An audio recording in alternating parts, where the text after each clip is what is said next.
Je pense que tu t'es déjà demandé si les étirements sont compatibles avec la musculation, s'ils peuvent t'aider à atteindre tes objectifs.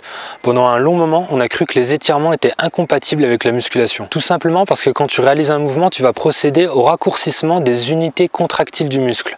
En d'autres termes, tu vas rapprocher tes insertions musculaires, c'est ce qu'on appelle une contraction concentrique. Par exemple, quand j'amène ma main vers ma bouche, on comprend qu'il y a eu un raccourcissement du biceps, comme si on avait tiré sur un câble depuis l'épaule, ce qui provoque la contraction du muscle. Tu n'as pas que la contraction concentrique en musculation.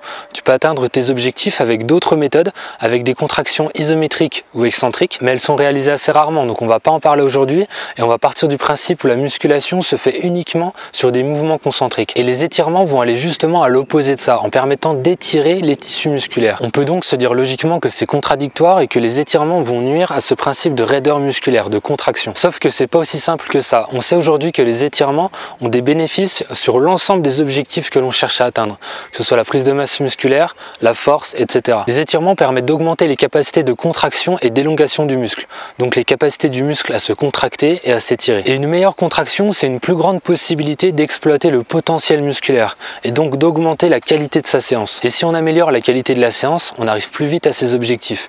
Ils permettent aussi de rendre les tissus plus gélatineux et d'augmenter la mobilité des fascias musculaires, qui sont les enveloppes des muscles, ce qui rejoint l'idée d'améliorer la qualité de la séance. Pour prendre un cas concret, c'est pas pour rien qu'en haltérophilie, qui est la discipline la plus complexe au niveau technique en musculation, on pratique les étirements. On comprend assez vite en s'intéressant à l'haltéro que si les athlètes arrivent à mettre des barres de 200 kg au-dessus de leur tête, tout en s'étirant en parallèle, c'est sûrement pas un hasard. Et d'ailleurs, on le verra dans la prochaine vidéo, mais les étirements sont intéressants à l'échauffement, contrairement à ce qu'on aimerait encore nous faire croire. Les étirements permettent de rétablir les déséquilibres musculaires et posturaux, et donc de diminuer les risques de blessures à long terme. Les gains en souplesse des étirements vont permettre également d'augmenter l'amplitude maximale d'un mouvement, ce qui est également très bénéfique pour éviter les blessures et améliorer les performances. Pour faire simple, ton muscle est composé de fibres musculaires sur toute sa longueur, et si tu ne travailles pas ta souplesse pour augmenter l'amplitude du mouvement, tu réduis ta marge de progression. On va prendre l'exemple du développé couché. Si ta souplesse au niveau des pectoraux est faible, tu vas avoir du mal à amener la barre au contact de la poitrine. En soi, il y a plus de facteurs que ça, comme la génétique, mais il y a quand même une part très importante de manque de souplesse. Donc si tu fais tout le temps ton développé couché sans amener la barre au contact de la poitrine, tu vas certes travailler, mais dans une amplitude plus faible que si tu faisais ton développé couché avec la barre qui touche la poitrine. Et tu vas donc moins travailler tes pectoraux puisque ton amplitude est plus faible.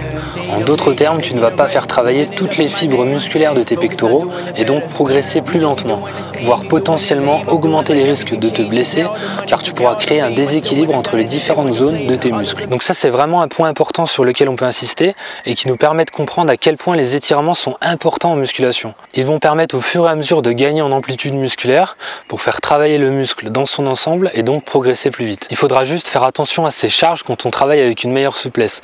En fait, quand tu gagnes en souplesse et que tu gardes les mêmes charges, tu augmentes le risque de blessure parce que ton corps ne sera pas habitué à travailler dans cette amplitude, ce qui peut être la cause de courbatures ou de contractures plus importantes. Il faudra donc juste faire attention à ça, à réduire éventuellement les charges au début, le temps que le corps s'habitue à cette nouvelle amplitude de travail. J'ai été beaucoup aidé par le livre de Christophe Cario, Savoir s'étirer, c'est vraiment un super bouquin, je te mettrai le lien en description si ça t'intéresse. Dans la prochaine vidéo, on verra comment s'étirer concrètement vis-à-vis de la musculation.